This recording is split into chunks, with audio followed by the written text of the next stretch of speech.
Hi guys and welcome to episode 21, A Beat to the Punch. I'm joined on the line by Nathan Dowie tonight. Nathan, how's things? Yeah, well, thank you yourself, bud. Yeah man, good. Can't complain. That was me, my first day back at work today, a couple of days holiday. It was great. But the weather kind of let me down, but apart from that, it's been good. We've missed you the last couple of weeks. I think you were working on night shift, so you've not been Yeah, able to join yeah, mate. us. I've been on the night shift grind, unfortunately. Well, I don't think you should take it personally that Riku and Brendan couldn't make it tonight in your first night back. Don't. Is it something personal? Yeah, no. Riku says he might join us about 9:30, but I know that you like to get things done quick, man. So we might be finished by 9:30. Um, well, let's just get things started. There wasn't a lot to talk about. Let's be honest, there's not been a lot to talk about this week. We really are, you know, we've been really scratching our heads what we're going to be talking about. So, I would probably say the biggest fight of last weekend was Jamel Herring versus E2 over in the US. Jamel Herring has got one of the greatest stories in boxing. Do you know his story? He was a Marine, wasn't he? I don't know too much into it. Yeah, man, I'd interviewed him. I'd done a feature on him, and so we get into a bit of detail. And the guy's got a great story. Grew up in a rough town. Went away with the Marines, went away to Iraq. And he just. He went to through that. He picked up boxing. Sorry, he furthered his boxing through the US boxing programs, and he ended up going to the Olympics. And it's just and in all that, and wrapped in amongst all that's a tragedy. He lost his daughter. His daughter passed away for cot death. Cot death, whatever. I don't know the real name for cot death is, but we know it's cot death. So he's got a great story. When he was winning his title the other night, all the ring was surrounded with the Marines. I seen him giving him a guard of honour as he was walking out the arena. It was brilliant. It's brilliant the way Top Rank have totally played up to his story. It's a cracker. But away from all that Hollywoody stuff, did you see the fight? I've seen the highlights of it. Well deserved battle. I think he won it comfortably in what I've seen. Very impressed. Yeah, well, I've actually just watched it. I just watched the full fight as I was getting ready to come on, and it was one of them ones.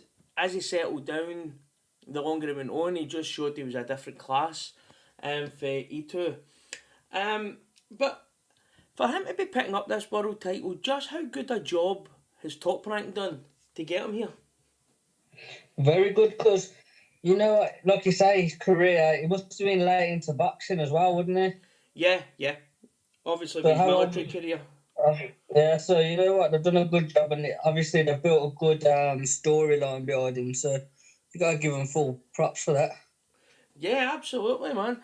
And he's one of them fighters. He doesn't do anything too great, but that's about the third or fourth time I've watched him, and that was probably his best performance. You see the way, he looked very quick-footed in there.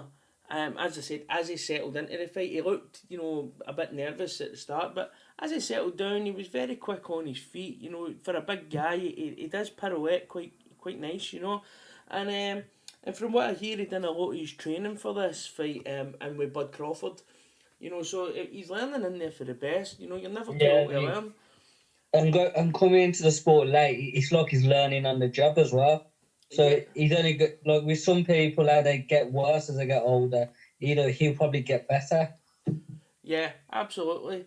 Absolutely, but as you say, this wasn't like a massive fight. We're not going to spend a lot of time talking about this, but as I said, he's got a great story. They've managed to get him into a title, but just whereabouts is Jamel Herring's ceiling? It's one of them when he comes up against one of the elite fighters, will he be found out? It reminds me very much of, like the Tevin Farmer. You know, Yeah, he beat some decent fighters, but when he goes in with Tank, Lomachenko, someone like that, what happens to him? yeah. You can see him becoming unstuck. That against an elite fighter, that kind of upright posture of his, it would it wouldn't stand up too well to their bodywork. Yeah. Even I could see him probably going down the mandatory route with him, giving him a couple of defences, soft defences, like. do you know a fight that I would be chasing if I was him? Who's Is that? Jorge Linares. I'm no convinced Jorge Linares has got a lot left in him. I know we've been saying this for years, but I finally now think that Linares could be on the slide. And Yeah. Look, I was a big Linares fan after like the fights before, Crawler after. I thought, what?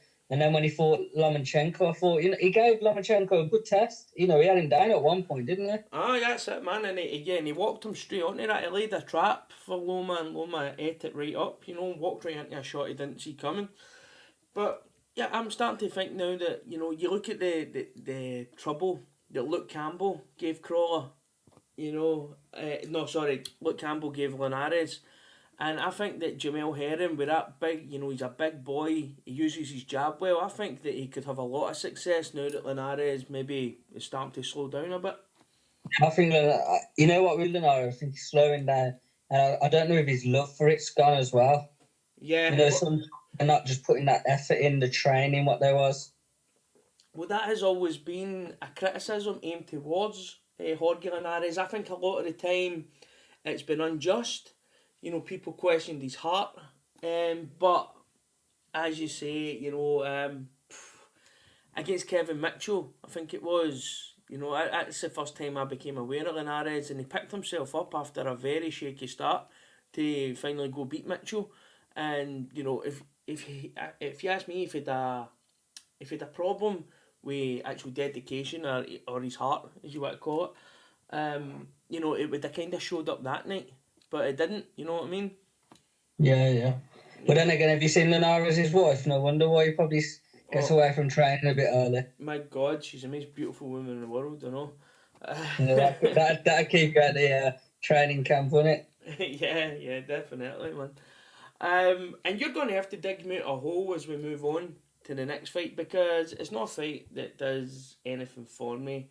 It was Hughie Fury versus Chris Norrad. Did you actually watch this fight? You know what? It's the only fight I've seen on the card, and a couple of rounds. The person he's fighting, I'll be honest with you, like, he'd be like someone on a small hall show, not even that quality. Yeah. He was just poor, very poor. Yeah, well, that's the thing, I mean, I'm judging you for watching that fight, but no, but let's be serious. It's like it's a Fury fight where he shines against a fight nobody wants to watch. Nobody's watching, so nobody really cares. Do you think that Hughie Fury is maybe missing the limelight? A Tyson. I think Hughie Fury's biggest problem is probably his loyalty in Mick Hennessy. Yeah. Mick Hennessy, they haven't got the money. They it's a lot harder for him to get fights. Like, I think this fight they got is probably, like when you box Rex opponent, they're saying he's got a winning record, no losses, hoping he's going to look good and show something. But, a lot of people have padded records, don't you? Mm-hmm. Yeah, that's it. And, especially when you've never heard of anybody, it's a bit of a telltale sign, you've not seen them being regurgitated up. Usually when we see fighters, we've got some sort of recollection of them, or we've heard of them, or, we've seen something in them. I mean, Chris Norrad, I've never heard of him. I dare say somebody has, but I hadn't. I've never had. But the one thing I'd give you with Fury, he looked in the best shape of his life. Look, he looks good. Yeah. Well, that was kind of takes us on to the next point. Do we think that Hughie Fury is maybe suffering due to the lack of depth and talent in the heavyweight division? Because there isn't, once you get past British level, I mean, we were kind of talking about this in the chat. There is no really European level to heavyweight boxing. Really, I couldn't name. I could maybe Cabayao or whatever the lad's called. That's probably the only European level fighter I can think of, from outside the UK. Yeah. I'll be honest with you, I think Hughie's best option would be actually to go with Matchroom, because I've got a lot of, fringe level heavyweights, haven't they? You know, like, they've got Gassiev moving or Usyk, Hunter. They've got Chisora. They can make fights with Parker again, Takam. No, he needs to get in with one of these lower level ones, I think. Yeah, but if you're Eddie Hearn, do you want to put somebody like Usyk, who you're trying to sell as like, you know, this killer coming up for cruiserweight? Do you want to put him in against somebody that can move? Yeah, I do agree with that. I'm just kind of thinking his best options really, because not many people are going to want to fight Hughie Fury. You know, if you like someone like, look, I like the Hughie Fury Joe Joyce fight, Yeah, but yeah. but you ain't gonna Joe Joyce's team ain't gonna want to put him in with Hughie Fury because he's a mover. You know, Yeah, your he, Derek Chisoras and all that. These are on the same boat. These are all guys that are, and there's also, which is a very massive thing in boxing, is that Hughie Fury is not a ticket seller. yeah, yeah, You know, there's not a lot of promoters got to want to take him on because he's a lot of. It causes more problems than he actually brings in rewards, and that's a shame. And you know, I've got a feeling that you have these guys that are in the Who Needs Them club, and these yeah. guys get maybe one chance to shine. They get their one chance. If they don't take it, then they'll be lucky if they get another one. Hughie Fury's had two chances and failed in both attempts. I don't think that Hughie Fury is ever going to fulfil that early potential that we thought he had. What about you? I'm still undecided because like the talent he has got is my problem with him as he got that easy, just a poor man's Tyson, and he hasn't got that killer instinct either. Yeah, yeah, well, that's it, man. And as we said, I mean, at British level, you know, he's better than British level, but he's not Yeah, world level. So yeah. there's That nothing. and that's where he needs to be fighting. You like so. Yeah, But they wouldn't want to fight him, will they? So like you said, he's in no man's land. yeah. I just don't see a bright future for him. You know, maybe his best hope is to try and get back on In the Tyson's, rankings. Yeah, try and get on Tyson's undercards, and maybe get himself noticed that way. You know, because being with Mick Hennessy, fighting in pretty much pubs, it's not gonna do anything for his career. yeah, I agree. I think giving up the British belt was a problem, you know.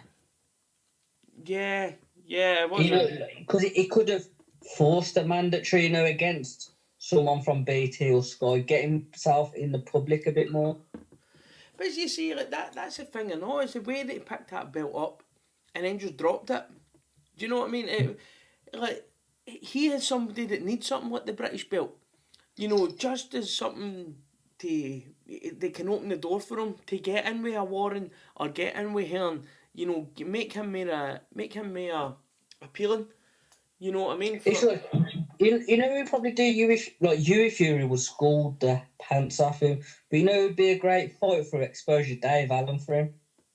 Yeah, and that's why you'll never see that fight though. You know, as I said, as we touched on, Dave Allen sells loads and loads and loads of tickets. He brings something to the table outside of the ring, whereas everything that Hughie Fury's got to offer is in the ring, and even then, it's not very He's not. fan It's not friendly. exciting, is it? It's only the boxing hardcore who can appreciate his talents. Look, I watch a lot of boxing, but his style of fight doesn't excite me. No, no, there has to be something else to it. You But know, but, but I can appreciate his talents. Look, he's a very gifted boxer.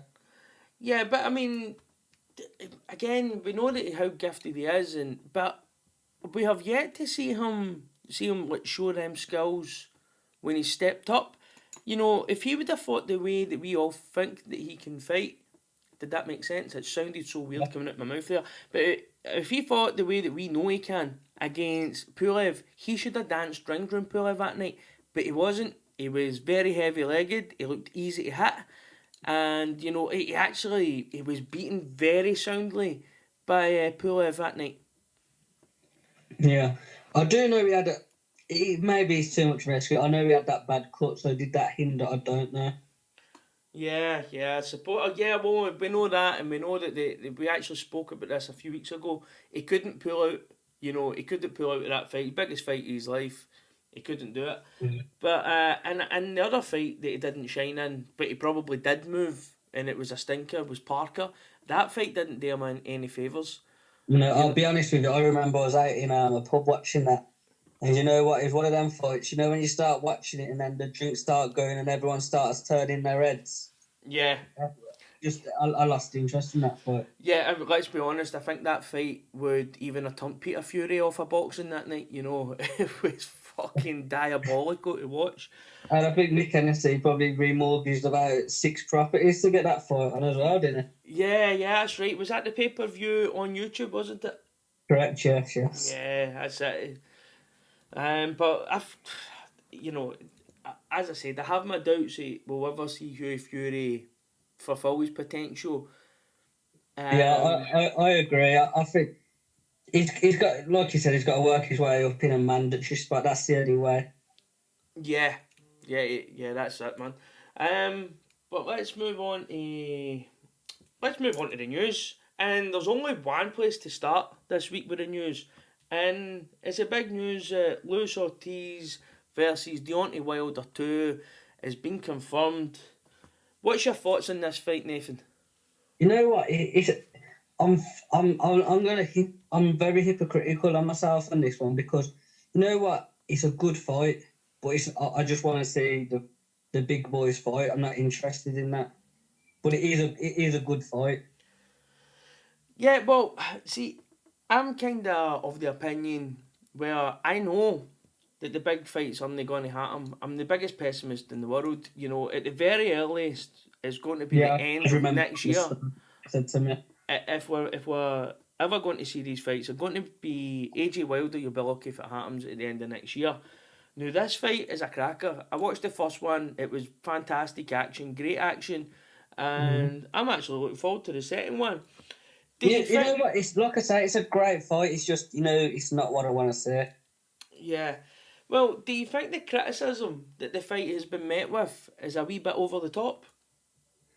You know what? If say Ortiz had stepped in instead of Ruiz, everyone would have been shouting their mouths off what a great fight it is. Yep. And that's what you've actually just stole the thunder from my next question, which was going to be, are people blind to the double standards in the Matchroom FC? People, because a lot of your casual fans, they can get drawn in and start having this misconception or misperception, whatever, that Wilder is completely avoiding AJ and he's only signed this fight so that he doesn't need to fight AJ.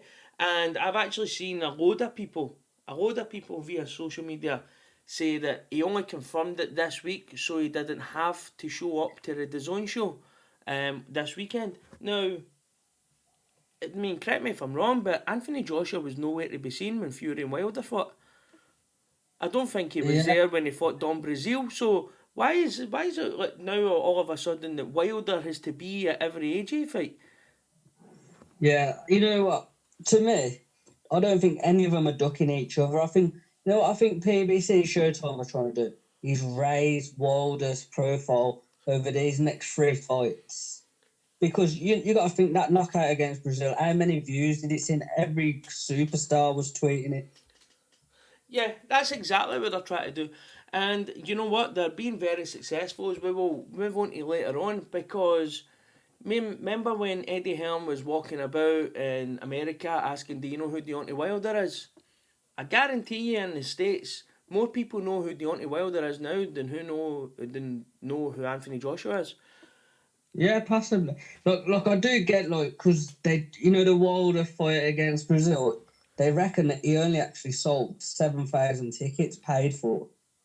The rest were comps. So I think they know they've got to build him to make it a mega fight. And I think that knockout against Brazil raises it again. If he puts another display on against Ortiz and they say Kawanaki's after, it's only going to build him and make him bigger. Well, that's what we're moving on to. Was after this, I believe it's Kawanaki in New York. It's going to be because Kawanaki's a massive draw in New York, apparently, for what I hear. I think he's trash, either. Yeah, well, I think it's because he goes balls to the wall kind of thing, He's one of them, isn't he? He's an entertaining fighter, but you know yourself, is he any better than someone like Dillian White? You know, he isn't. I don't think he's great. Like Yeah, he but went let's to someone like Charles Martin. but like if you look at that, like you just says there, is he better than Dillian White? Probably not. But does he raise your profile more than Dillian White does? Yes, he does. Because He doesn't say you go to the definitely. United States, nobody has got a clue who Dillian White is. But Kalnaki probably sells more tickets than Wilder and AJ. Yeah. The massive Polish community, isn't there, in America? Yeah, and I mean that, as you said, so you were spot on. What they're doing is they're building them, and that's why I think. Which you can't blame him. You can't blame him. It's just it's frustrating for the fans because we want it now, don't we? Well, that's it. And there's also another theory which has been cropping up in my head is that I think that they would be quite happy dealing with Bob Arum and Top Rank to make the Fury fights and then and kind of cut AJ out. Because Yeah. AJ has not signed his deal with DAZN yet. He's not made himself exclusive to DAZN. Therefore, you know, AJ must be thinking to himself that he doesn't want locked in to an experiment. You know, because let's be honest, DAZN is not really going to raise Anthony Joshua's profile in the States. You know, it's still a new thing that nobody really knows what it is. Most people, you know, it's still no. Put it this way: Anthony Joshua would be better fighting on Showtime or Fox or you know one of these channels. It would raise his profile overnight by tenfold than what fighting on DAZN would do. Especially Fox. Fox is massive. You know, but as you know, it's still an intriguing thing, mate. It's still an intriguing situation we've got with the heavyweights. Yeah, because it's like even in the top three. Put it like this, right? I'd be more than happy if Wilder fights Ortiz next, Joshua fought Usyk, and Fury fought White. They'd be all three fights I'd be excited about. Yeah, but I mean, I've got to give props to Deontay Wilder. His last three fights is going to be Luis Ortiz, Tyson Fury, Dom Brazil. But Dom Brazil only fought Wilder because Tyson Fury pulled out of the fight. And now signed up to fight Luis Ortiz. Fought Fury, he gave him the 50-50. Wilder met Fury's demands and wanted it. Yeah, so I mean, Deontay Wilder, out of the three of them, out of the three heavyweights, Deontay Wilder is probably the only one that can still walk about with his head up high, because if he's not getting the best fight, then he's getting the better fights than the other two. Yeah, I agree with that. I agree. Yeah, but again, we've spent a bit too much time, so let's just tell a wee joke. We'll start off the next one with a wee joke. Amir Khan is going to Saudi Arabia to fight an MMA star. No, I've seen that today, yeah. Yeah, apparently for £7 million, but I don't want to spend too much time on this because I say it is a bit of a joke, but where does the intrigue for stuff like this, where does the interest for these kind of fights come from? Because I don't think MMA fans care, and I don't think boxing fans care, so where do you get people that want to put up £7 million? The only thing I can possibly think is the Asian market. You know, I know Amir Khan's got a massive name out in them places. Possibly it's something to do out there. There's a lot of money out there, but you know, everyone in England and America, they ain't going to be interested. It doesn't interest me. It's just a joke. Yeah. It's like Mayweather. I don't want to see him in another one of them. Yeah, exactly. And I mean, that's what's kind of left the sour taste in my mouth about any of these exhibitions. But I think that there could be one silver lining here. And I mean, I say I don't want to see Amir Khan. I don't want to see Amir Khan in a boxing ring again. You know, against these anybody world level or top world ranked is a great chance of beating Amir Khan. I think this is a better career path for him. Go in there I don't and know, fight. you know, some of these MMA fighters, you know, they clock him on his chin. They could have him on the floor. Well, with Khan's chin, yeah, probably. But I think we've seen when these guys have got the big gloves on and they're in a boxing ring, you know, it's completely different. So this kind of puts everything in Amir Khan's favour, you know. I think that's what he needs now, because I don't see him taking too many really big knockouts. No.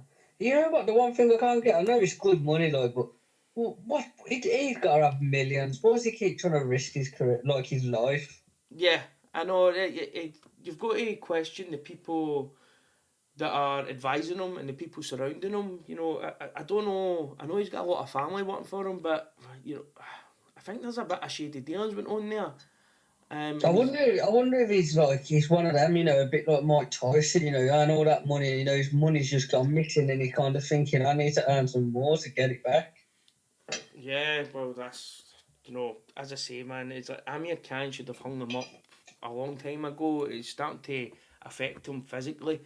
You hear it in his voice. His eyes starting to look glazed over. I don't know. The guy's he's took too many beatings. It's like he could be in this MMA fight against the worst fighter in the world, but you'd still be tempted to stick a tenner on that he gets knocked out, wouldn't you? Yeah, well, that's it. We always heard about the Floyd Mayweather and how Conor McGregor punches for strange angles, which is going to catch Floyd out. But we all laughed. Everybody that had ever watched Floyd fight laughed about it. But you're not kind of laughing as hard when it gets says about Amir Khan. Yeah. One overhand right, man, and that's him. He's going. He's be doing his donkey legs again, then, wouldn't Yeah. Yeah. Well, let's move on. We'll take it back to Tyson Fury, right? He says 14 days ago that he's willing to fight Dillian White, to become mandatory at the WBC. Now he's saying that he won't fight him because he's lineal champion. He doesn't need to fight anybody to become mandatory. Is this full Fury thing? Is it this? I don't know. Is the full Tyson Fury thing? Is it becoming a bit boring now? Yeah, you know what? He seems to have gone back to the Tyson Fury before. Like everything he says, he just goes again. And what is he going to fight Dillian White for an eliminator when he could have just fought Wilder in the first place? Doesn't make no sense, does it? Realistically, you're Deontay Wilder, you're Tyson Fury, and you're Anthony Joshua. When realistically do you think is going to be? When will we see these guys even enter into negotiations to get into a fight? Because from where I'm standing just now, it's probably now further away than ever. And every week it gets further away. It seems as if everything's a bit more disjointed. Yeah, I agree. I think we're looking end of 2020 because, look, we know Wilder's got Ortiz next. Then he's going to fight Kawanaki, so that's probably going to be his first fight of 2020. Yeah, but do you know what my big worry is about this? Is Deontay Wilder's very vulnerable. He's a very vulnerable fighter. He's always able to get hit. Even Don Brazil managed to hit him. Do we think that there's any chance that Deontay Wilder might not be WBC champ by then? And if that is the case, does that, if we kind of missed the bus, if we missed this kind of, this, what would you call it, this triple header, do you know what I mean with that? Because it's been built up that Deontay Wilder's this KO king. We have the tactician and a technical fighter in Tyson Fury, and then we have Anthony Joshua, who's got a bit of both, but maybe not, I don't know, he's got all the belts, but, he's a superstar, but, you maybe say he's not got the Wilder power, and he's not got the Tyson Fury skill, but he's somewhere in the middle. Do we think that if Wilder was to lose his title, or even Tyson Fury, then, it would all kind of be a damp squib the last couple of years? I tell you what, it wouldn't be worse seeing the Eddie Hearn videos if Wilder lost, would it? No. God, imagine that. No. Smugness. Yeah. Absolute smugness. And everybody, that's us get Riku on the call. Riku, glad to have you on, brother. Yeah, good to be on. I went to get my hair cut. I honestly took not my hair cutting, but I was like 2 hours in the barber shop and then I was rushing back and had to eat something quickly. But yeah, glad to be on. It's a busy week of boxing and lots to discuss. Yeah, well, as we've kind of already touched on Ortiz Wilder, so I would just like to get your views on the fight itself. What do I think about it? I think it's sort of it's a clever move from PBC to do that, because what it means is that Joshua and Eddie Hearn can't build off the back of a potential Wilder fight, they can't sell this fight. So by them announcing the fight on Fight Week, it just means that actually this becomes quite a nothing fight, because what happens is Joshua's going to end up fighting as Poolem in the fall, so they can't sort of use the PR around a potential Wilder fight to sell this one. So I think it's sort of a clever move from PBC, probably to just sort of nail in the coffin to make it less interesting, this fight, the Joshua debut in the US, from a US audience perspective. Yeah, as a fight, I don't think it's sort of the worst fight that Wilder could have made. So I'd rather have him fight against Ortiz than Kownacki or any of those other guys. Yeah, well, me and Nathan's already kind of gave our thoughts on that. You know, I think it's a great fight, and I think the timing of it was quite, you know, it was humorous. It just kind of kept up with the pettiness of the heavyweight division, you know. Yeah. It's fight week for AJ, let's announce our big news. And do you know what? Ortiz Wilder 2 is going to bring in a lot more...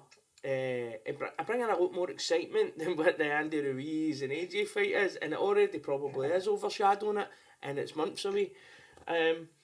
But just somebody tweeted very interestingly. I saw this tweet where basically Eddie Hearn was slagging off this fight, but then he was sort of what he had said about the potential Klitschko rematch. Says let's have another rematch of this classic, but then supposedly this fight isn't a good fight. And as heavyweight boxing goes, if Joshua were to fight against Ortiz, you know, it would be sold to the hills here.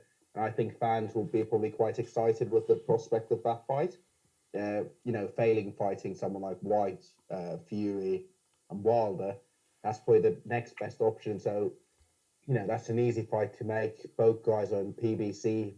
It's probably going to do all right numbers because Wilder's profile has gone through the roof.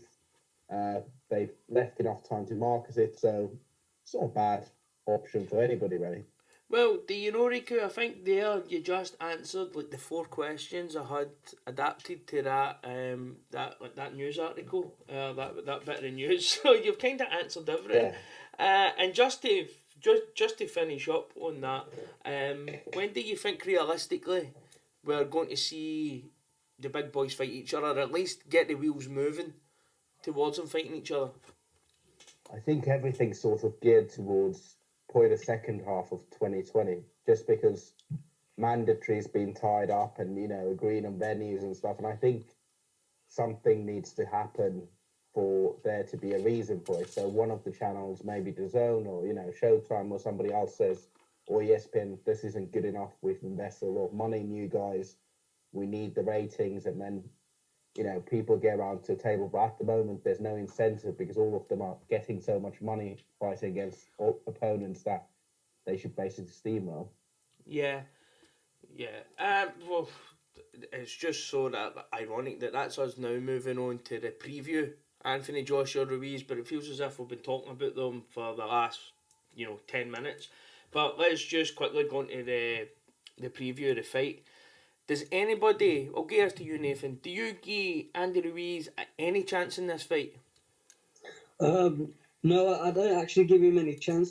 I wouldn't be shocked if he causes him a few issues in the first couple of rounds, because he has got quick hands. And, AJ is a bit robotic. So I think it will take him a little bit of time to adapt. Like he did a bit against Povetkin. He was a bit of a slow starter. And I think as soon as he catches Ruiz with a decent punch, he'll feel the power, and that'll probably be good night because AJ is a great finisher. Probably the best finisher in the heavyweights. Just as you mentioned the Povetkin fight there, do you think that Andy Ruiz can take anything for that Povetkin fight? Because Anthony Joshua looked very easy to hit in that fight. Very easy to hit. And you've got to think Ruiz is a lot quicker fighter than Povetkin. Yeah. Them hand... I didn't realise. I had to watch a few fights, actually, of his. And I watched a few training. He's got electric hands. Oh, yeah, he's got fantastic hand speed. It's his gas tank. He doesn't have confidence in his own gas tank. He probably should have won the world title against Parker. And that's what I mean. People are not giving Ruiz the credit because he's I would say he's a low half for the top 10 heavyweights. I think he's a better challenger than Miller. He doesn't look the part. That's where people are knocking him. Yeah, well, that's a point I'm going to take on to Riku now. As this is Anthony Joshua's US debut. This is his breakout fight there. you know, Andy Ruiz is not the best opponent for this, is he? You know, he doesn't look good on the scales, but you know what he actually brings into the ring doesn't kind of match up with how he looks outside the ring, does it? No, I mean, as Nathan said, he's not a bad boxer at all. And, you know, if he fought against someone like Dillian White, I think it would be a relatively competitive fight. I think the bigger challenge, rather than how he looks, is the 20 centimeter reach difference. So that means that Andy Ruiz has to get inside and to be able to do something. And I think sort of that makes him tailor-made for Joshua because, you know, Joshua likes to, you know, Pump that those straight right hands and jabs at those guys that want to try and gain the inside. I think he isn't a bad fight at all, but it's just the gulf between, I'd say, the big three and the rest is quite big. Is there an added pressure due to Deontay Wilder's performance the other week there, how he destroyed Don Brazil? Is there an added pressure for Anthony Joshua to get in there and not just look good, but kind of, you know, make himself look elite level? Yeah, he needs to make a statement now because everyone's talking about Wilder. This is his time now. I think he's got to go out there and make people think he's the man, he's the real deal. That's what he's got to do. Yeah. And then just to finish up on this, I mean, there has been very little buzz about this fight. Probably more buzz in the UK because it's Anthony Joshua and he's your superstar. But is it, you know, you're not seeing a lot by any of the American outlets. You know, it just kind of seems like this fight is passing by. And Anthony Joshua's personality, this stay humble stuff, I don't think that transfers to America. I think America like brash. Yeah, they look like Tyson Fury, you know, someone who says them outrageous thing, clowns around. They love that style in America, don't they? Yeah, well, I was going to ask you, Riku, is AJ's personality too boring for the Americans? I wouldn't say just for the Americans. I mean, the heavyweight boxing champion of the world is, for many intents and purposes, this is the guy that's the hardest man in the world. And what we sort of expect is a killer or someone that's brash, or, you know, we don't want our heavyweight champion of the world to be a humble, nice guy, you know, the big lad next door that can fight. What we want him to be is, you know, a vicious killer, or, you know, a guy that's really brash and arrogant. And if history has shown us one thing, is that, you know, those are the most successful types of heavyweights in terms of pay-per-views.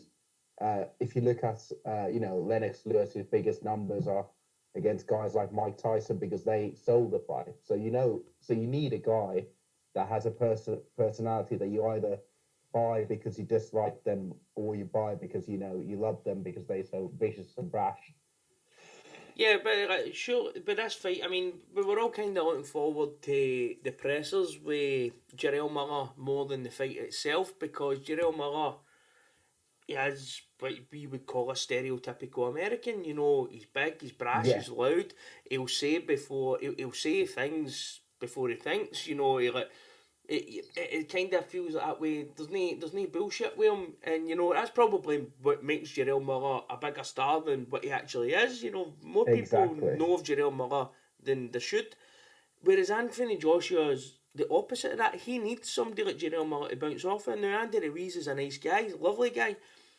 You know, he was holding AJ's belts at the presser, wasn't he? He was holding two of the belts and they were shaking hands, and that's not the greatest thing you want to sell a fight, is it? Because it just seems like he's coming there for a payday and to be knocked out.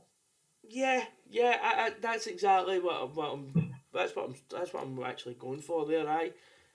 You know, Anthony Joshua's got to, even if he's just doing it for the presser and then backstage, you know, kind of talking to him like a human being, but go out and do something. Don't just. I don't think that humble thing. I don't think you can brand that in America. I don't think that they've got somebody over there where you can go like, yeah, that's who we want to be like. That's the market that's the audience we're trying to think of. All the Americans, you know, they all love themselves and we love them for it. Yeah, but even in the UK, I mean, I'm sure Nathan will agree that Tyson Fury has sort of become the number one kind of heavyweight of choice for the man on the street, because that humble and that nice guy act works for only for so long. But at the end of the day, you know, we love characters in sports, and those are the characters that we remember. Yeah, it's like that.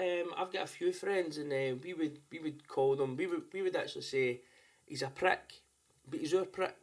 You know, you know that kind of way. That's the kind of way you feel with Tyson Fury when you see him in America. You go, "Hi, he's embarrassing. He's a prick, but he's our prick." You know. Yeah, when you look at Fury, he's probably a lot more entertaining out the ring than he is in the ring, isn't he? Yeah, a lot of the times, yeah.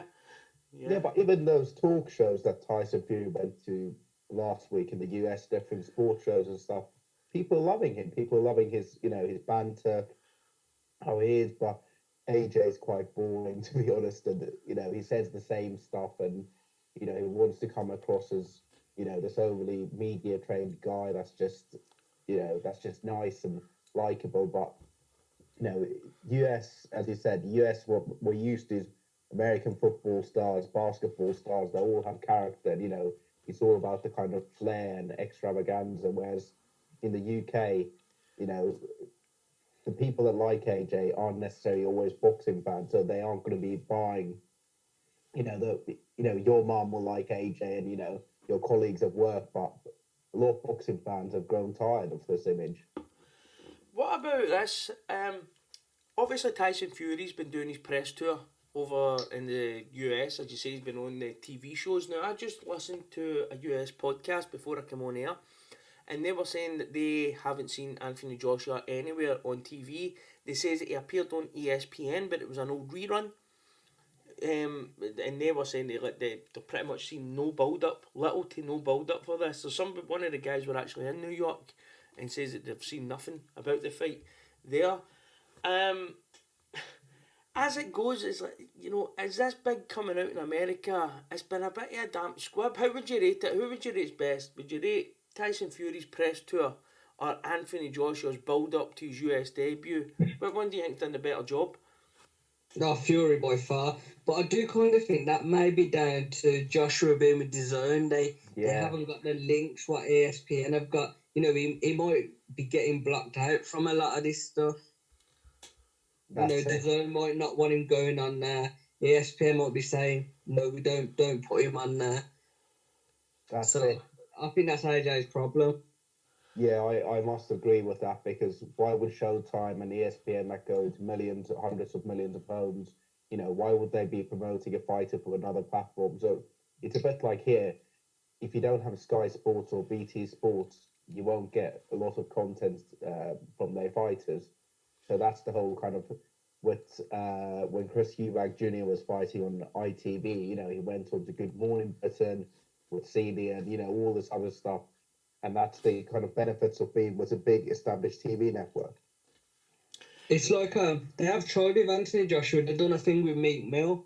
I can't remember. Was it 40 Days? I think it was. Yeah, called. I saw that. Yeah. With Rock Nation, weren't it? And I seen the one episode. It's pretty good, but it's one of them. It's only going out on DAZN or YouTube. You know, how many Americans is it actually hitting? This is something I actually heard one of the other guys say on another podcast, but do you know what? I'll just bring it in just now. Do we think... Well, I actually already asked you something pretty similar, Nathan. So this is at Riku. For Anthony Joshua to be a success in the US, can he stay with DAZN? Because we know that he's not signed that DAZN contract yet, so if he's not signed that yet, even still up to now, he's got to be having second thoughts about this. I think it depends on the fight, because, you know, a fight with, Andy Ruiz Jr., it really doesn't matter where it is, because DAZN are paying so much money for it, so it makes it financially worth AJ's time. But for a bigger fight, let's say against Fury or Wilder in the US, that needs to be with Showtime or, you know, Fox Sports or then ESPN. Well, this was the point economics of it. Sorry, this was the point that the boy was making on it was a Sunday Puncher podcast. It was quite good. I like the Sunday Puncher. It goes into more of the background of boxing rather than what's happening in the ring. But they were saying if this fight, Andy Ruiz, Anthony Joshua, was on Showtime, it would do more for Anthony Joshua down where it is doing on DAZN, because DAZN is still, it's still in infancy now. It's still an experiment, and this isn't going to be Anthony Joshua being a foreigner, and it's not really going to bring in a lot of subscribers, so it's not going to bring in the new faces, and the fight itself isn't really a fight that captures the imagination, so it's not going to get you to sign up. Whereas if it was on Showtime, it's more accessible, it's there. That was the kind of point they were making, is that the zone might just know Anthony Joshua might be too big for the zone. Yeah, I agree with that. Actually, yeah. Yeah, and I think that's why he hasn't signed the contract either, because they want to give him that flexibility if there is a big fight that they can negotiate. But obviously, the tricky part for them is if they take Joshua another platform, why are they paying $1 billion US dollars to Eddie Hearn if he can't secure Joshua's biggest fights or get Wilder onto that platform? So we go back to the root cause of why we can't get these fights made. Yeah. You gotta agree with that. Yeah.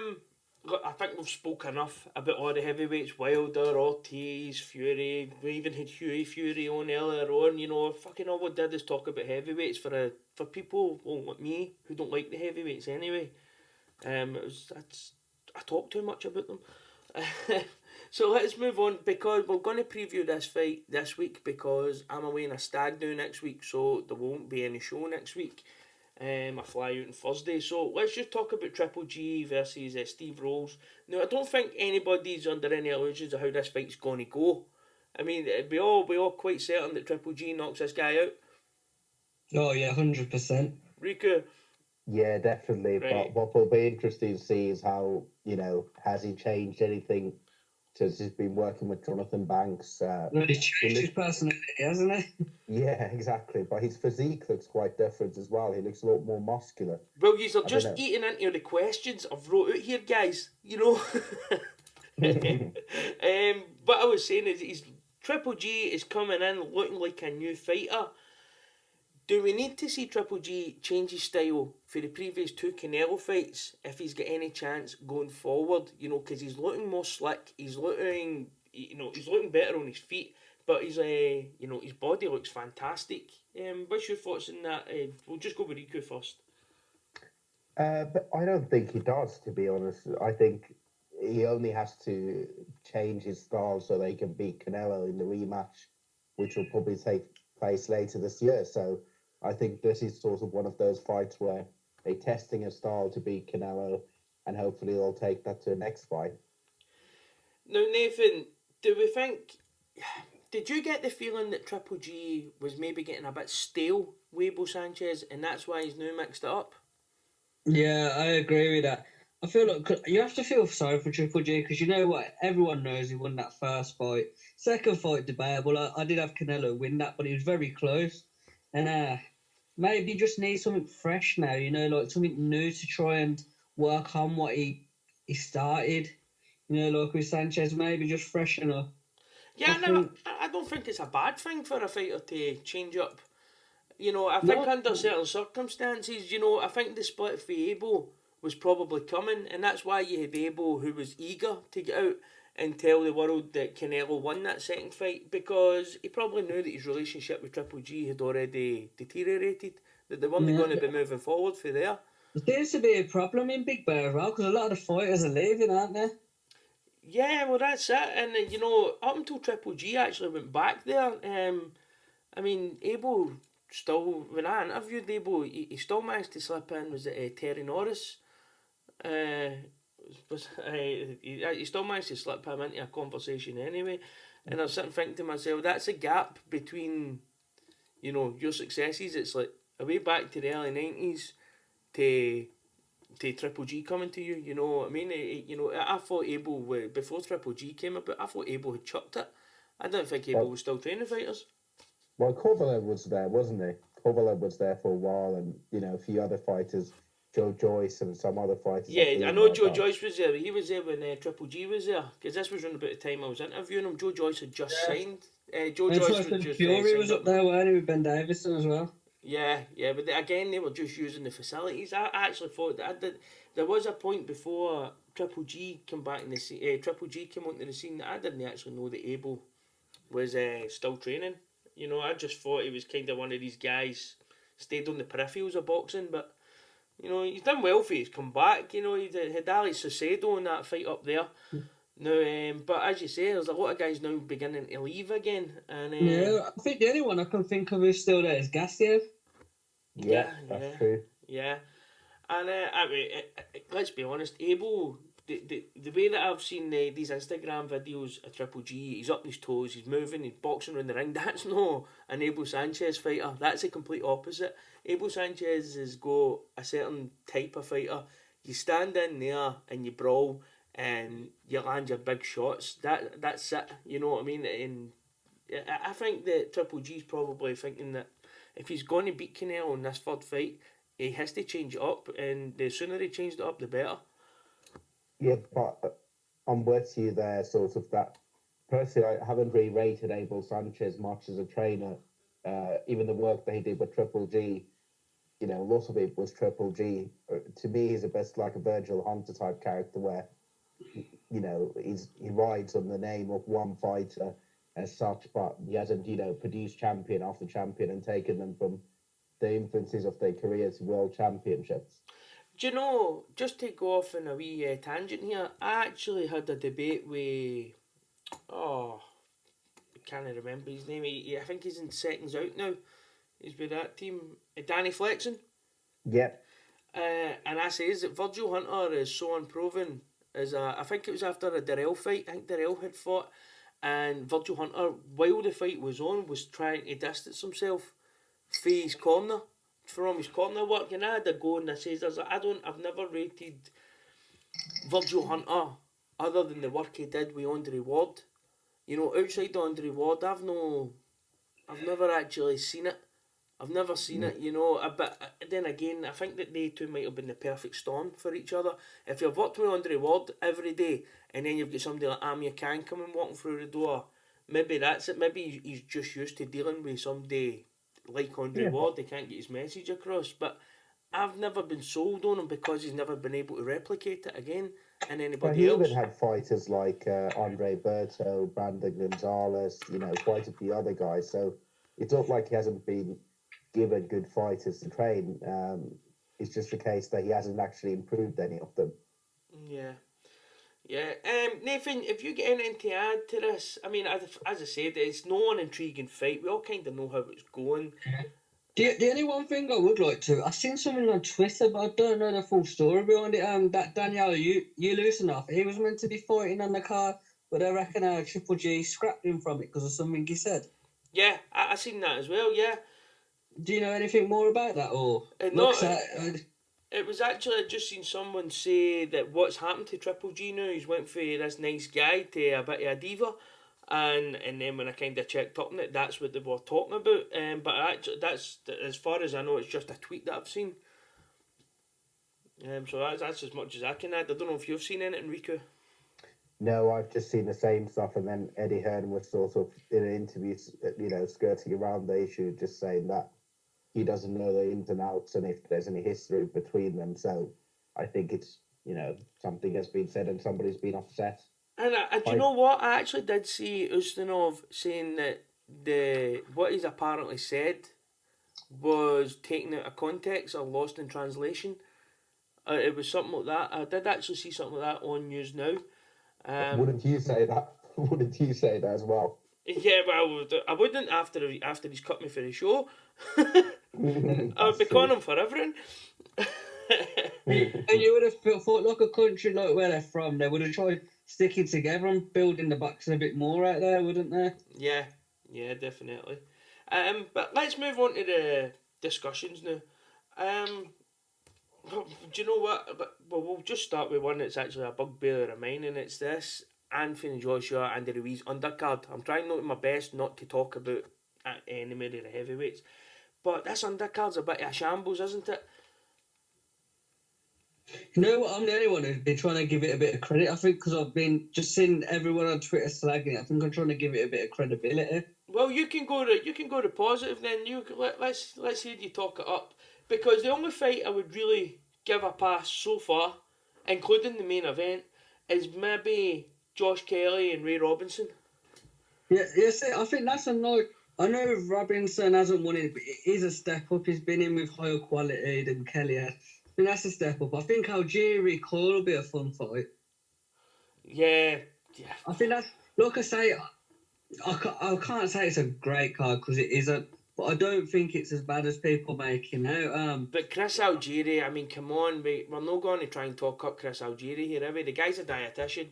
You know, Yeah, I don't maybe even rate. maybe it's because I've got a soft spot for Tommy Coyle. I don't. I mean, to me, Chris Algieri is somebody you get in camp to help you make weight nowadays. You know, he's no. I don't see him seriously as a boxer anymore. He's got a cookbook.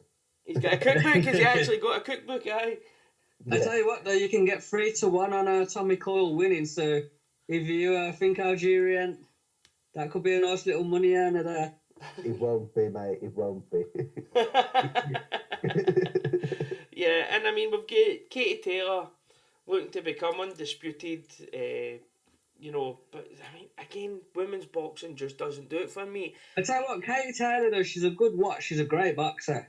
Yeah, but let's be honest here. I mean, I just read it today that the person that she's fighting, who's a police officer, has been saving up for months so that she could actually afford to take time off her work to go to camp. Now, Katie Taylor's a full-time professional fighter. She's fighting a semi-pro. And she's never fought outside of Belgium before. So, you know, we're having somebody that's amateur star versus somebody that's held a world title, just because the quality just hasn't been there. And someone called Frampton said caused him issues in sparring as well. Yeah. And, you know, my biggest bugbearer, worse than Andy Ruiz and worse than, you know, but the worst thing about this card is Callum Smith and Ndam. And not only Ndam, it's Ndam on, 2.5 weeks' notice? You know what? One thing I would say, that fight's been sealed for about... They've been talking for that since a long time ago. It was just contract issues on that. But that fight, they've both been in training for a good full 8 weeks on that. That's one thing I would say about that fight. But even still, Callum Smith comes back for the WBSS, you know, holds all the belts, the lineal champion, number 1 in the division, and this is the first time we see him again in a fight against Ndam and an Anthony Joshua undercard. I don't understand what gets sanctioned. That's my question. You know, you have a guy that's coming up, that's coming up a division. I don't know. Did he lose, or did it? You know, he's lost a few fights recently as well. Did he beat Martin Murray in his last fight? Was that? Yeah, that's for it. Yeah, but before then he lost. So how does that get sanctioned for, you know, a WBC belt and the Ring Magazine belt as well? Yeah, it's as I say, it's a bit of a shambles because we've waited long enough to see Callum Smith. This fight does nothing for him, and Callum Smith brings nothing to this card.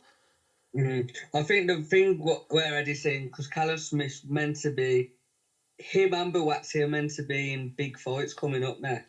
Well, Bo, I was just doing box rec as well today, and Buatsi is on the card, but still fighting that great matchroom journeyman, TBA. No, he's fighting Periban. He's fighting Periban. Oh, right, well, there's no... He hasn't fought for 2 years, so he could be classed as a TBA. Yeah, I got this up at, 25 to 9. We're now on, just going on to 10 o'clock at night, and on BoxRec he still hasn't been announced. He's TBA by Periban. But he got knocked out by James DeGale 5 years ago, so at 168 and has never fought at 175, so, you know. I say Eddie Brown's probably looking, because he drew with Badu Jack, didn't he? Yeah. Yes. So he's probably a BoxRec find, isn't it? Right, well, I'm completely against this card. Nathan's done a great job, and, you know, talking it up.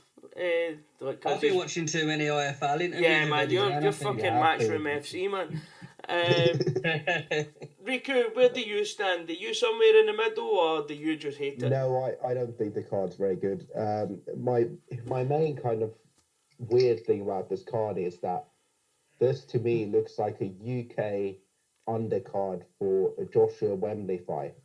There's no, you know, if you want to drive subscribers to DAZN, there's no local interest in this card. So I don't really understand. Is it just to run out for the Matchroom UK boys in the US? Because if I was Eddie Hearn, I'd be looking to get this card. I'd be looking to get people like Jesse Vargas and a few other guys on the card. He could have even made Callum Johnson, that Joe Smith Jr. because he's a New Yorker. Exactly. Yeah, well, there's lots of fights that could have been made for this card, which are more appealing to the US market than what's being put on there. So it's just the Matchroom UK card in the US, which makes no sense to me because, Callum Smith against, and Dan in Liverpool would probably sell out the Echo Arena if you put a few other Liverpool fighters on there. But this card is just doesn't make any sense in the context that this is a fight, Madison Square Garden. well, if you're on the board at DAZN, are you happy with this as a product to sell? Well, I guess it's where they drive subscriptions, and I don't think the guys will be too happy if the subscribers aren't going to be high. And unfortunately, I think a lot of this fell on Big Baby Miller to promote this card and make it interesting, and because that fight fell through, so it means that basically the whole card's been a shambles. Yeah, and I say the money on it because I think they're reporting Joshua's getting $25 million, Ruiz $5 million, so there's $30 million just on the one fight, so I can't see there being much money there. And Riku made a great point. I didn't actually pick up on it when he says that this is a recipe of an Anthony Joshua at Wembley or Millennium Stadium. It so is. I was looking at that today, and I've just thought to myself, that would just be the status quo over here. As Eddie Hearn took the same fighters, literally the same fighters, he took them all to America, and you go like, where is the Americans interested? It's like going to Spain and putting on a big show in Spain and no having any Spaniards on it. It's fucking insane. But this is the thing. Like Tevin Farmer fights quite regularly, and he's fought against more or less nobody. So why not put someone like Tevin Farmer on this card? Why not put maybe Jesse Vargas is too big of a name for the DAZN stable, but they've got lots of other guys that they could just put onto this card. As Nathan said, Joe Smith Jr. against Callum Johnson. You put yeah, well, we had Taylor, the rest, and that's a acceptable US card. But US fans, they won't know any of these guys. They've never seen Callum Smith fight. They've never seen any of these people fight, apart from Joshua maybe. Yeah, as I say, that is a weird one. But let's move on to the next topic of discussion, and it's just it's about the TV wars and the ruining boxing.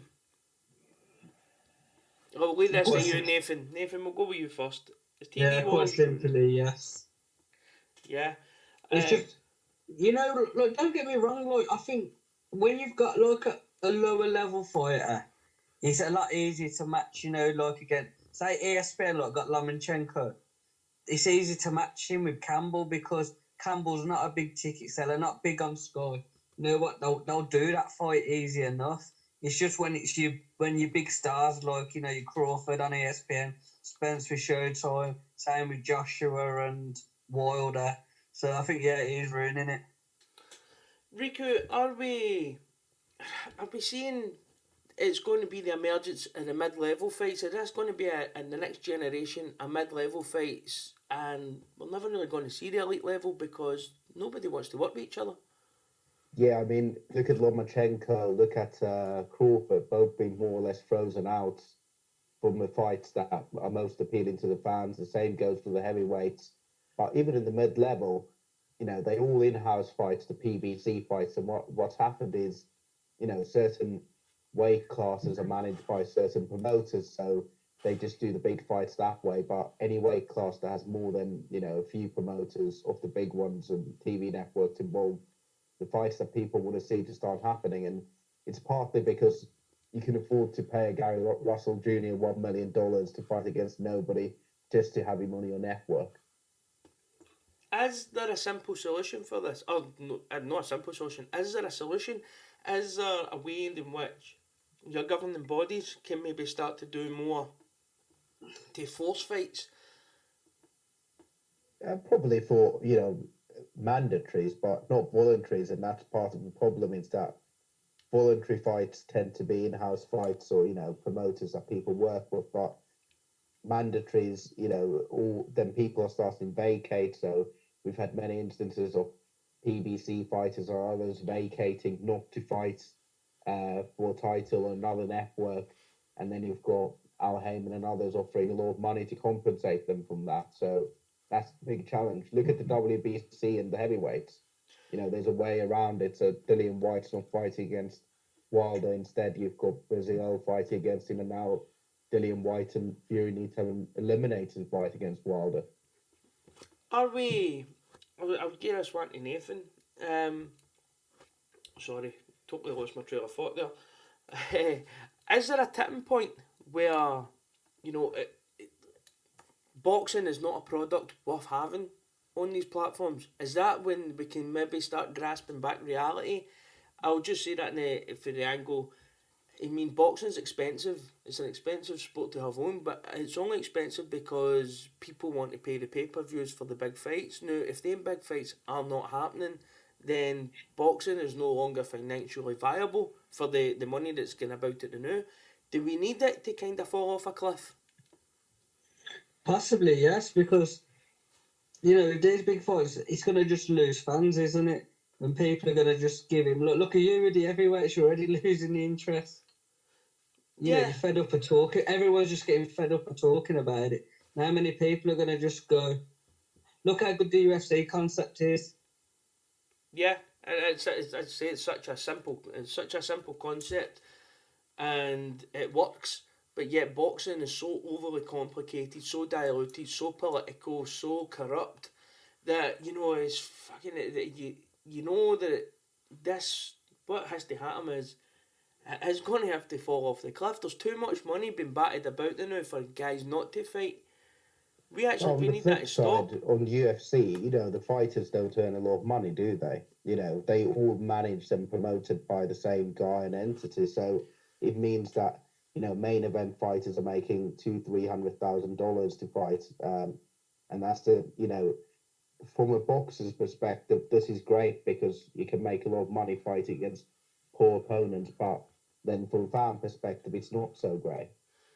The money's got to stop soon. There ain't going to be the comeback. I think it will stop when fan interest drops. So that's why, people shouldn't buy pay-per-views if they don't think they could. Because as long as people are buying pay-per-views, they're accepting the quality of the product. Or we can just do what I do and get IPTV for my man at Satplex. That's how I get my I think we all on that kind of we're all on that. But if it was Wilder against Joshua, I'd be happy to pay £20 just to make sure that the quality we've got a good quality, immaculate, and that's the thing. Triple G, at least you got David Price and Alan coming soon. £20 worth spending. Oh, yeah. Exactly. I'm looking forward to that one. That's actually one of the better fights this year. They reckon that Lucas Brown, Tom Little's going to be on that as well. God. My God. No, that's how you sell the heavyweight division. Well, it was meant to be at your call, but they reckon Eddie Hearn now is trying to get the fight onto that pay-per-view. Well, I think we can finish it up there, and we'll just finish up as usual. We must see now if any of you guys seen anything this week. I know everybody's busy with their work lives and that, so it's not always viable to kind of watch documentaries and that. So, have you seen anything?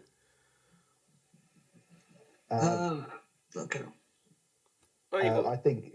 Well, actually, it's more not a documentary, but there's a good interview on Boxing Social that they do with John Fury, which is like 90 minutes or so, and he's just talking about mental health and everything else about his life. And I just find John Fury a fascinating character. Yeah. But what's quite interesting about that is he basically said that he doesn't talk to anybody involved with Tyson Fury anymore. And so Ben Davidson, Frank Boy, and others, because he felt that they were taking advantage of his son by putting him in with Wilder. Although he did well in that fight, he just felt that, they're in it for themselves, and that's why he doesn't speak to them anymore. But it's a good interview about, mental health and everything else, and he makes some good points, and then he does some John Furyisms and stuff, which are quite funny. So yeah, it's worth watching on Boxing Social. It's a long interview with Big John Fury. Yeah, I'll need to check that out because, like you, I find him such an intriguing character. I don't know why, but he's just there's just something about him that I don't know. He makes me happy when I see him. Yeah, he's got good. Nathan, have you seen anything He's this got good week? analogies. He was saying something like, if Tyson Fury wins against Wilder in the rematch, they should declare it a national holiday. And then he asks the interviewer for Boxing Social, Andrew Pirol, he asked him, "Do you think it should be a national holiday?" He's like, "Yes, John. Yeah, I think so too." Would you argue with John Fury the size of him? The guy's No, a, I met him. I met him in Manchester. They're waiting for the Groves against Eubank thing, and I had a little chat with him. But he's a scary-looking guy. Like, he's just one of those guys that you would never say no to. If he asks you for your opinion, and you just make sure you answer the same way as he thinks. yeah. Nathan, have you seen anything? I'll be honest, I haven't watched many documentaries lately, but the one thing I did watch, what I'm sure you'll all enjoy watching again, is I watched the Pokemon Dino when he beat Broner. You know, when Broner was showing off all before it. You see all the interviews, and then you see him getting pummeled in the ring. Yeah, so That's You a mean must watch for everyone. Maidana. Yeah. Pokemon Dina's the super middleweight. But I mean, Broder probably weighs. Broder could fight a super middleweight currently, I imagine. yeah, but I know what But you he was mean. meant to come back, wasn't he? But he's He is give up again there. Yeah, Yeah. he's like the most gangster guy in retirement. I seen he just like put on the weight of three boxers by the time he retired. I always remember him wearing that shirt. Kind of like watermelons on it. And he was just sitting with a big cigar. He looked like the guy who did Maidana. Just zero fucks given. But yeah, that is a brilliant one. I love going back to watch that fight. Because even if you watch the build up to it, it's one of them fights. If you just watch the build up to it, and then how the fight actually plays out, it's like the perfect story. It's like that movie, The Great White Hope. Yeah. And he gets in the ring and he just gets fucking destroyed. But I actually seen something that was on IPTV, but it was a good wee documentary. It's about the Golden Gloves tournaments and the amateur boxers and what it means to them and stuff like that. It's called Cradle of Champions. Definitely check it out. It's quite follows two young lads and a girl. The girl's fucking, she's good. She's badass, this lassie. But yeah, it's a really good watch. What it means to these guys, the discipline. I mean, they're coming from some fucking really poor areas, but when they go into the gyms, the way that they're treated, is like kind of what keeps these boys in the straight and narrow and stops them from getting out and getting shot or getting up to stuff they're not supposed to. It's good. Kind of shows you the behind the scenes what all these trainers do. I mean, the police, especially in America, they get a bad name in that. But I mean, a lot of these boxing gyms were started by the police departments, and and it's like just coppers that have kept them going as funding's been cut. But now they're actually trying to get that. They're trying to get that started back up. That I think it was in New York, the NYPD are going to start paying for the boxing gyms again. It's like a youth thing. To keep youngsters off the street. It's definitely worth checking out. It comes at it from a lot of angles. It's really good. Yes, sounds really interesting. Didn't was it Muhammad Ali that walked when he went to the gym? Was that run by cops or was it Mike Tyson? I can't No, remember which one. yeah. Ali was it was a copper that trained Ali as Yeah, well. Yeah, exactly. somebody Yeah, stole his bike. Somebody. exactly. Yeah, that's it. So it must be actually quite a thing in America. But if what I hear, it actually tells you that in the documentary, is that funding has been cut, or just completely the program's been done away with. So like the retired police officers and that's worked there, they've kind of kept the gyms going, and they're just living hand to mouth. They're these all beat down shacks. But they're still providing a great service to their communities. And I mean, some of these young boys, man, it's like they go in there, they're coming off the street and they go in there, and it's like there's no swearing, there's no, it's like there's a lot of black kids in there. As soon as the guy hears the N word, that's it, out.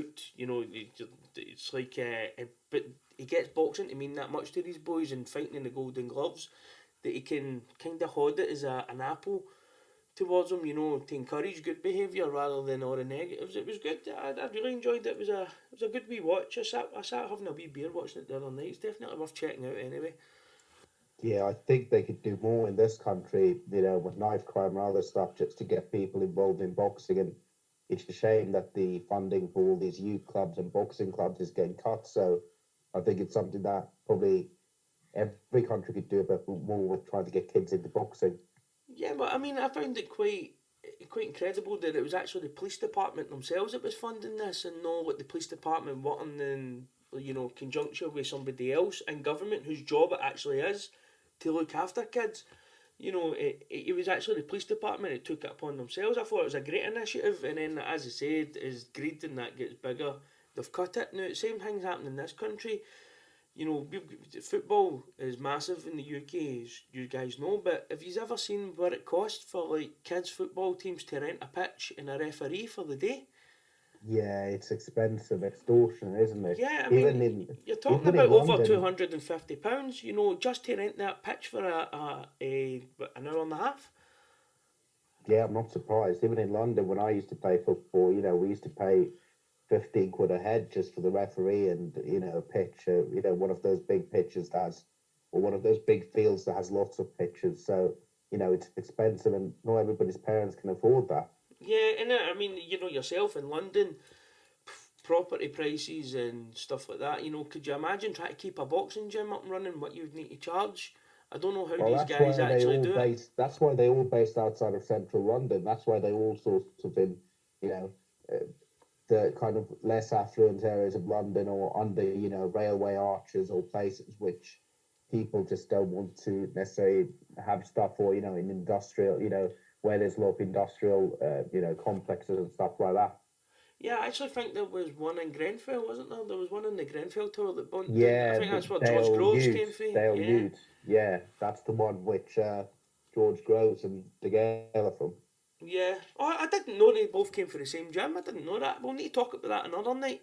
I didn't know that. Yeah, we can talk about that another night. Yeah, they both from the same gym and they fought against each other, didn't they? In the amateurs as well, but they were never really mates in the gym either. Ah, didn't know that, Riku. This is something that we will need to discuss another time. I'm very intrigued now. But unless you guys have got anything else to add, I'm happy to wrap it up there. Yeah, I'm good at that. Good at that. Right, guys, thanks very much again for coming on. Riku, Nathan, it's always a pleasure to talk to you guys. And I've been Stephen Donnell, your host. Please hit the subscribe or leave us a review or any of this good stuff. Right, thanks very much. Cheerio.